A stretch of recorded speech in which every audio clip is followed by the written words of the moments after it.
오늘은 고린도전서 16장의 말씀을 중심으로 마음이 있으면 물질은 따라간다. 마음이 있으면 물질은 그냥 따라간다라는 제목의 말씀을 전하고자 합니다. 어떤 관계든지 그게 뭐 개인 관계이든 뭐 공동체 관계이든 어떤 관계든지 참 중요한 게 있습니다. 그게 뭐냐? 사랑이죠. 사랑의 본질이 뭡니까? 마음이다라는 것입니다. 여러분, 그래서 관계에서 가장 힘든 게 뭐예요? 마음이 떠난 게 보일 때. 사실 그게 제일 힘든 거 아닙니까? 뭐 몸이야 얼마든지 뭐 따로 있을 수 있겠지만 마음이 떠나 보인다. 참 이게 힘들고 괴로운 일이더라라는 것입니다. 뭐 예를 들어 뭐 이런 것도 하나 뭐 예를 들 수 있겠죠. 소개팅에 나갔어요. 근데 이 사람이 앞에 있는 그 사람이 내 이야기에 잘 집중해주고 막 몰입해주고 호응해주고 리액션해주고 뭐 그러면 되게 마음이 좋잖아요. 그런데 그러면 그 이후에 만남이 지속되든 안 지속되는 거 상관없이 어쨌든 그 만남의 순간이 되게 기분 좋지 않습니까? 최악이 뭐예요? 얘기하는 자꾸 시계 쳐다보고 자꾸 뭐 한번 또 무슨 말 했어요? 물어보고 잘 못 들었는데 이렇게 이딴 식으로 하면 화나고 기분이 나쁘잖아요. 그게 왜 그렇습니까? 마음이 딴 데 가 있구나. 그게 보일 때 되게 짜증나고 화가 난다는 거예요. 가족 관계도 친구 관계도 다 마찬가지입니다. 본질이 뭡니까? 마음이잖아요. 마음이 되게 중요합니다. 여러분, 그래서 하나님과의 관계도 가장 중요한 게 뭐예요? 다른 것도 중요하겠지만 본질은 마음이다라는 것입니다. 그래서 하나님이 정말 싫어하는 게 뭐냐? 두 마음 품는 거. 두 마음 품지 말라고 말씀하시지. 세상과 하나님을 겸하여 섬길 수가 없더라. 우상과 하나님을 겸하여 섬길 수 없더라. 그 왜 그렇습니까? 본질은 뭐기 때문에요? 마음이기 때문에. 그리고 마음은 쪼개질 수 없다라는 것입니다. 그래서 뭐라고 하세요? 주님도요. 나도 너희를 볼 때에 외모 보지 않겠다. 니들이 얼마나 잘나냐, 얼마나 행동을 잘했냐, 잘생겼느냐, 출신이 뭐냐, 뭐 혈연 관계가 뭐냐, 외모 보지 않겠다. 뭐를 보겠다고요? 중심을 보겠다. 이 말 무슨 말입니까? 마음을 보겠다라는 것이죠. 본질이 뭐라고요? 마음이라는 거예요. 여러분, 그래서 믿음도 마찬가지입니다. 제일 중요한 건 마음으로 믿는 게 사실 되게 중요한 거예요. 이게 굉장히 중요하다라는 것입니다. 마음의 믿음이 있어야 이게 진짜 믿음이라는 거예요. 그래서 로마서에도 뭐라 그래요? 마음으로 믿고 입으로 시인하여. 그러니까 우선이 뭐예요? 마음으로 믿는 게 우선이라는 거예요. 그러고 난 다음에 고백을 하든 뭘 하든 그 다음에 마음을 따라가는 게 맞는 거죠. 그러니까 본질은 마음이다라는 것입니다. 여러분, 아브라함이요, 하나님을 믿어서 의롭다함을 입었다 이렇게 말하잖아요. 자, 생각해보세요. 창세기 15장의 내용인데 아브라함이 그때 무슨 행동을 했나요? 뭐 예물을 드리고 막 그랬습니까? 15장을 잘 생각해 보세요. 뭐 없습니다. 뭐 엄청난 믿음의 고백을 했습니까? 뭐 간증을 했어요? 아니에요. 그냥 뭐만 한 거예요? 마음으로 하나님의 약속을 믿은 거예요. 하나님은 다른 거 보지 않았습니다. 그 마음의 믿음을 보시고 그를 기뻐해 주시고 그를 인정해 주셨다라고 하는 거예요. 자, 그런데 이후에 이스라엘 백성들이 문제가 있죠. 그들의 문제가 뭡니까? 예배도 있었습니다. 기도도 드렸습니다. 뭐 여러 가지 뭐 조직도 됐고요. 뭐 제도적으로 여러 가지 하나님 앞에 드리는 것들 다 있었습니다. 뭐 열심히 나름대로 했습니다. 그런데 그들에게 뭐가 없었습니까? 인애가 없었어요. 인애가 뭐예요? 마음이거든요. 하나님을 사랑하는 마음, 하나님을 정말 믿는 마음, 그 믿음이 없었을 때에 그들이 결국에는 망한 족속이 되더라라고 하는 것입니다. 여러분, 그래서 신명기에도 보면은요, 하나님을 어떻게 사랑하라 그래요? 어떻게 사랑하라 그래요? 너희는 마음을 다하고 뜻을 다하고 힘을 다하여 마음을 다하고 이 원어를 보면 그런 뜻이거든요. 마음의 전부로 이 말 뜻이에요. 마음의 전부를 다해서 하나님을 사랑해라. 마음이 가야 된다라는 것입니다. 자, 오늘 뭐 본문이 이제 사실 헌금에 대한 이야기를 시작하고 있는데 뭐 그런 거죠. 그러니까 결국 사도 바울이 말하는 게 뭐냐? 마음이 있으면 마음이 먼저고 그게 이게 고린도전 13장의 사랑이라는 거 아니겠습니까? 사랑이고 마음이 있으면 그 다음에 이제 따라가는 게 있다는 거예요. 마음이 먼저 가면 자연스럽게 따라 붙는 게 뭐냐? 그게 바로 물질이라는 거예요. 연보라고도 하고 오늘날 헌금이라고 하겠죠. 자, 이게 오늘 본문에서 말한 첫 번째 토픽입니다. 그러니까 사실 물질은요, 어떻게 생각하면 되냐? 마음의 표현이라는 거예요. 이게 되게 중요합니다. 그리고 마음이 있으면 물질은 사실 어려운 게 아니라는 거예요. 자, 사랑하는 사람에게 물질 아까워요, 안 아까워요? 안 아깝죠. 그래서 계속 사도 바울이 사랑 하잖아요. 22절도 보겠습니다. 만일 누구든지 주를 뭐하지 아니하면 사랑하지 아니하면 24절에도 나의 사랑이 그리스도 예수 안에서 너희 보려 함께 할지어다. 사랑하면 뭐 아까운 게 없다라는 것입니다. 늘 말하지만 사랑이 없는 게 문제죠. 그게 없으니까 아깝죠. 사랑이 없으니까 아쉽죠. 사랑이 없으니까 좀 못 풀죠. 여러분 사랑해 보세요. 그거 아무것도 아니라는 거예요. 여러분 부자 청년 이야기가 우리에게 주는 게 뭡니까? 복음서는요. 주님이 자신에 대한 사랑을 강조하는 거거든요. 그러니까 예수님이 부자 청년에게 뭐라 그래요? 야, 너에게 한 가지 아쉬운 점이 있는데 네 물질 다 팔아다가 그리고 나서 나를 쫓아와라 이렇게 말하잖아요. 이게 무슨 말입니까? 이게 헌신을 말하는 게 아니거든요. 사랑을 요구하는 거예요. 야, 네가 정말 나를 사랑하니? 그러면 그거 다 팔아가지고 그거 다 버리고 나서도 나를 선택해 주렴. 나를 사랑해다오 이거거든요. 이때 부자 청년이 이거를 못하죠. 그게 무슨 말이에요? 예수님을 사랑하지 못했다라는 거예요. 이게 사랑의 표현이다라는 것입니다. 사랑이 없으니까 물질을 못 드리는 거예요. 그래서 오늘 본문도 마찬가지입니다. 뭐 헌금하자, 헌금해라 이 말은요 사랑하라라는 다른 표현이다라는 것입니다. 마음이 먼저 가야 된다는 거예요. 그리고 나서 사도 바울은 실제적인 방법에 대해서 아주 짧게 이야기하는데 그게 2절입니다. 그러면 이제 물질로 우리가 섬길 때 어떻게 해야 되느냐, 하나님 앞에 헌금을 어떻게 드려야 되느냐, 2절인데요. 실제적인 방법입니다. 읽어보겠습니다. 시작. 매주 첫날에 너희 각 사람이 수입에 따라 모아두어서 내가 갈 때에 연보를 하지 않게 하라. 아멘. 여기 보면 두 가지 정도를 이야기하는 것 같아요. 언제 헌금해야 되냐, 그 헌금을 또 어떻게 해야 되느냐, 두 가지에 대해서 간단하게 이야기하는데 먼저 언제 해야 되느냐, 여기 보니까 매주 첫날에, 주일이거든요. 이때 당시에도 주일을 말하는 거예요. 지금도 주일이고요. 그러니까 주일날 해라. 그리고 어떻게 해라? 내가 갈 때에 연보를 하지 않게 하라. 사도 바울이 그 고린도에 방문했을 때에 막 급하지 않게 하라. 뭐 이런 이야기가 되겠죠.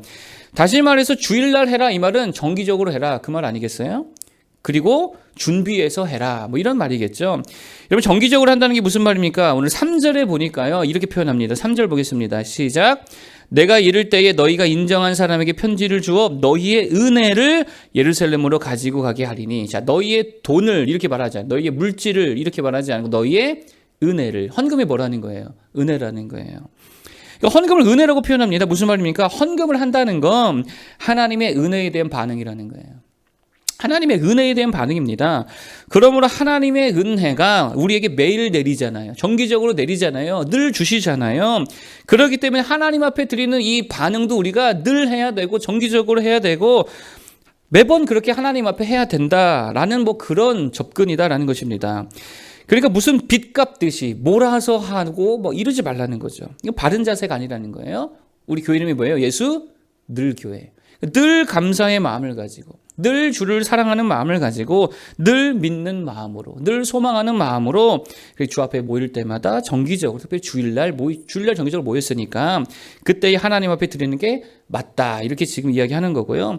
그리고 나서 내가 갈 때에 연보를 하지 않게 해라. 이거는 급조해서 하지 말라. 다른 말로 하면 준비해서 해라라는 것입니다. 헌금 어떻게 하라고요?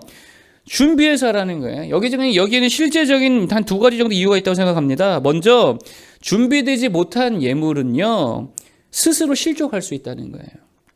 예를 들면 이런 거죠. 주변 사람들이 다 하니까 마지못해서 드린다. 그러니까 기도로 준비하지 못한 채 하다 보면 그 물질로 인해 실족할 수 있다는 거예요. 여러분 그래서 종종 이렇게 교회를 보잖아요. 큰 액수 헌금 해놓고서는 본인이 실족해서 떠나는 경우도 종종 있어요, 없어요? 그거 있습니다. 그거 왜 그렇습니까? 충분히 기도로 준비하지 못해서 그래. 들여놓고 마음이 거기에 여전히 머물러 있는 거예요. 그게 뭐예요? 일종의 준비되지 못한 예물이죠. 그럴 때에 스스로가 실족할 수 있게 되더라라는 것입니다. 그래서 준비함으로 먼저 하나님 앞에 이미 마음에서 드리는 거죠. 그리고 모였을 때 물질을 드리면 하나님 앞에 온전히 드릴 수 있는 예물이 될 수 있다는 거예요. 또 한 가지 중요한 준비해서 해야 되는 이유가 뭐냐? 그게 바로 마음이기 때문입니다. 먼저 드리라는 거죠. 하나님 앞에 어떻게 드리라고요? 먼저 드리라는 거예요. 내가 다 쓸 거 쓰고 나서 남는 거 드리는 게 아니겠지요. 먼저 하나님 앞에 드리고 먼저 하나님 앞에 구별되어지고 그리고 먼저 하나님 앞에 감사하고 그리고 나서 나머지를 내가 가지고 사용하는 거, 이게 되게 중요하다는 거예요. 시간도 어떻게 써야 됩니까? 먼저 드리는 거죠. 주일이 일주일의 첫날이잖아요. 먼저 하나님 앞에 드리고 나머지 6일을 내가 살아내고, 새벽도 먼저잖아요. 먼저 하나님 앞에 드리고 나머지 시간들을 내가 쓰는 거, 하나님께 먼저 드리는 거, 이게 되게 중요하다는 거예요. 그게 믿음이죠. 이런 오병이어 사건 때도 마찬가지 아닙니까? 소년이 오병이어를 주께 드렸는데 이때 자기가 다 먹고 남은 걸 드렸어요? 아니에요. 도시락 그대로 먼저 하나님 앞에 드려야죠. 얼마나 배고팠을 거예요. 저녁인데. 낮부터 쌓아가지고는 도시락이니 얼마나 먹고 싶었겠습니까? 그런데 주님께 먼저 드리죠. 자, 그럴 때 주님의 손에 닿으니까 몇 배가 됐어요? 1인분 도시락이라고 치면 5,000배가 된 거예요. 뭐 2만 명 모였다 그러죠. 그러면 2만 배가 된 것입니다. 비즈니스도 마찬가지 아닙니까? 우리가 어떻게 해야 됩니까? 주여 성공하면 얼마 드리겠습니다. 이런 식으로 접근하면 내가 하나님한테 안 줄 것 같은데. 어떻게 하는 게 이뻐요? 주님, 지금부터 내가 하나님 앞에 10분의 1 드리겠습니다. 주님, 지금부터 내가 모든 소득의 절반을 드리겠습니다. 이 비즈니스의 90% 드리겠습니다. 어떤 사람 그랬다면서요? 네, 뭐더라? 나의 기업을 하나님께 맡긴다가. 하여튼 그 책에 보면 그런 얘기 나오잖아요. 90% 또 전액을 다 드리겠습니다. 하고 시작했더니 엄청난 축복을 주셔가지고 그걸로 엄청나게 많은 기여하는 일들을 해냈다. 뭐 그런 간증들 사실 많이 있지 않습니까? 그러니까 그렇게 먼저 하나님 앞에 드릴 때에 주님께서 축복해 주신 5,000배, 2만 배의 축복도 주시더라라고 하는 거예요. 그래서 정기적으로 드리고 준비해서 드리는 모습이 되게 중요하다. 본질은 마음으로 드리는 게 가장 중요하더라라는 것입니다. 두 번째로 말씀드릴 것은 뭐 이런 겁니다. 마음이 있으면 물질도 가지만 몸도 가는 거예요. 자, 몇 절일까요? 7절. 7절 한번 보겠습니다. 시작. 이제는 지나는 길에 너희 보기를 원하지 아니하노니 이는 만일 주께서 허락하시면 얼마 동안 너희와 함께 머물기를 바람이라. 아멘. 24절에 말한 대로 사도 바울은 고린도 교회를요 엄청나게 사랑했습니다. 그러니까 마음이 있다는 거죠. 마음이 있으니까 뭐라 그래요? 이제는 내가 잠깐 머무르는 걸로 내 성에 차지 않는다. 내가 너희와 얼마 동안 꾸준히 머물기를 원한다. 몸이 가기를 원한다. 뭐 이런 거겠죠. 그러니까 마음이 있으면요, 사랑이 있으면 뭐가 따라가는 거예요? 몸이 따라가는 거예요. 여기서 정말입니다. 정말 위로가 될 때가 언제라 그랬어요? 내가 함께 해줄게. 내가 옆에 있어줄게. 이때 정말 위로가 되는 거 아닙니까? 사랑하는 거냐 다른 거 아니에요. 함께 있어주는 거. 이게 사실 사랑이죠. 몸이 함께 있어줄 때에 이게 정말 큰 위로가 될 수 있다는 거예요. 하나님과의 관계도 마찬가지 아닙니까? 뭐 마음으로 당연히 해야 되겠죠. 그 본질이니까. 근데 마음이 가면 뭐가 따라간다고요? 물질도 따라가지만 몸도 따라가는 거예요. 주님 어디 계시니까 우리가 주를 따르겠습니다. 사랑한다는 얘기잖아요. 주님이 어디에 계시니 내가 가겠습니다. 악을골자 빈들에도 내가 주와 함께 가겠습니다. 무슨 말이에요? 사명이라고 우리가 이야기할 수도 있겠지만 사실 사랑이거든요. 주님 내가 주를 사랑합니다. 그래서 기도도 몸으로 하는 게 중요하다. 그죠? 발로 하는 거예요. 말로만 하는 게 아닙니다. 하나님 앞에 기도하러 가는 게 중요한 거예요. 예배도 마찬가지죠. 집에서 그냥 편하게 누워서 유튜브 보면서 하겠다. 그거 누워서 보잖아요. 핸드폰 떨어져서 머리 맞습니다. 그런 경험 없어요? 엄청 아파요. 그렇게 예배하는 게 아니에요. 몸으로 가야 되는 거예요. 몸으로 가서 예배를 드려야죠. 그래서 아이들에게도 그걸 교육해야 되는 거예요. 몸으로 가서 예배하고 공부도 몸으로 가서 하는 게 엉덩이로 하는 거잖아요. 몸이 되게 중요해요. 전도도요. 어떻게 해요? 몸으로 가서 하는 거고 하나님 앞에 몸을 드려야 된다는 거예요. 아가서를 읽어보시면 뭐 좀 이렇게 읽기가 좀 불편한 부분들도 있다라고 생각할지 모르겠지만 그 사랑의 내용 아닙니까? 주님과 우리의 사랑을 그렇게 술람미 여인과 솔로몬의 사랑으로 이렇게 비유적으로 표현한 거 아닙니까? 거기 보면 이런 표현이 나오죠. 사랑하는 자, 나와 함께 가자. 사랑이거든요. 몸이 가는 거예요. 같이 가는 거예요. 이게 되게 중요합니다. 그래서 예수님도요, 제자들에게 늘 요구하는 게 뭐예요? 나를 따르라. 그랬을 때 제자들이 배도 버리고 잡은 물고기도 버리고 자기 직업도 버리고 어떻게 합니까? 주님을 따라갑니다. 몸이 갑니다. 그게 사랑이라는 거예요. 주님도 마찬가지 우리를 엄청나게 사랑하시니까 어떻게 해주십니까? 우리와 함께 해주시잖아요. 임마누엘이라 하리라. 번역한즉 하나님이 우리와 함께 계신다. 여러분 함께 해줄 줄 아는 모두가 되길 바라겠습니다. 교회 함께 하는 거예요. 성경 퀴즈 대회 함께 하는 거예요. 사랑은 그런 거죠. 함께 해줄 수 있는 거, 몸이 가는 거. 그렇게 하나님 앞에 마음은 당연히 드리고 마음이 가면 물질도 드리고 몸도 드릴 수 있는 우리 모두 되기를 바랍니다. 사이드 토픽인데요. 세 번째 사이드 토픽으로 하나만 더 살피겠습니다. 13절 14절입니다. 읽어보겠습니다. 시작. 깨어 믿음에 굳게 서서 남자답게 강건하라. 너희 모든 일을 사랑으로 행하라. 아멘. 13절에 보니까 고린도 교회에게 한 가지 당부하는 게 있습니다. 이쪽에 사이드 토픽이죠. 그게 뭐냐? 강한 자가 되라는 거예요. 강해야 된다. 여러분 강한 게 무슨 말일까요? 강한 건 그런 겁니다. 흔들리지 않는 거. 그게 강한 거죠. 그리고 적용하면 그런 거예요. 계속 할 수 있는 거. 연약한 자들의 특징이 뭡니까? 그냥 툭 건들면 못해요. 툭 건들면 안 해요. 툭 건들면 나자빠져요. 그리고 나서 포기해요. 멈춰버려요. 스탑해버려요. 제로 신앙이 돼버려요. 기도가 제로가 되고 예배가 제로가 되고 뭐 헌금이 제로가 되고. 그게 뭡니까? 약한 거예요. 강한 자가 되어야 될 줄 믿습니다. 울면서도 어떻게 해야 돼요? 계속 하는 거예요. 아파도 어떻게 하는 거예요? 계속 가는 거예요. 누구는 그러던데요. 막 기어서라도 가겠다고. 기어서라도 가는 거예요. 막 그냥 막 못해도 하나님 앞에 진짜 하나님 너무해요. 하나님 미워 이러면서도 계속 킵 고잉할 수 있는 거 그게 뭐라고요? 강한 거라고. 제가 얼마 전에 한 그 유튜브 강연을 봤습니다. 뭐 독설의 좀 대명사였던 강연자였던 것 같은데 말이 좀 강하시긴 강하시더라. 그분이 이제 외국에 유학 하셨는데 엄청나게 뭐 들어가기 힘든 대학원을 들어갔대요. 자기 수준에 보다 훨씬 높은 데를 들어갔습니다. 그래서 들어갈 때부터 졸업은 못하겠구나 하고 들어갔대요. 어찌됐든 이제 잘 졸업을 했는데 비결이 뭐냐? 아주 독하게 했다는 거예요. 그러면서 그러는 거예요. 이렇게 기숙사에 앉아 있으면 밖을 쳐다보면은요 학부생들이 아침이면 트레이닝복을 입고 막 이쁘게 트레이닝복을 입고 운동을 하더래요. 너무 그게 하고 싶더라는 거예요. 그래서 자기도 트레이닝복을 갈아입었대요. 그리고 공부했대요. 공부해야 되니까. 그러니까 이제 맛만 보는 거죠. 트레이닝 하고 싶긴 한데 못하니까 옷만 입고 공부했다는 거예요. 그러다가 저녁이 되면은 이제 점심이 되면 이들이 또 막 다 도란도란 나와가지고 도시락 가지고 와서 지들끼리 또 이제 뭐 연애도 하고 하면서 거기서 이제 돗자리 깔고 바닥에 앉아가지고 도시락 까먹는다는 거예요. 그럼 자기도 그렇게 뭐 미니스커트에 옷을 갈아입는데요. 그리고 자기는 또 공부했대요. 그러니까 이게 뭐예요? 킵 고잉하는 거죠. 어떻게든 울면서도 뭐 어떻게든 계속 가는 그럴 때에 강한 자가 되더라는 거예요. 저녁에는 클럽 복장 입고 공부했대요. 이런 식으로 살아남았다라는 것입니다. 이게 무슨 말입니까? 어떤 상황에도 마음은 좀 힘들 수 있지만 흔들리지 않고 하던 일을 계속할 수 있는 거. 그럴 때 그게 정말 강한 모습이라는 거예요. 여러분 기도를 쉬지 말기 바랍니다. 예배를 쉬지 말기 바랍니다. 말씀 생활 그거 쉬면 안 됩니다.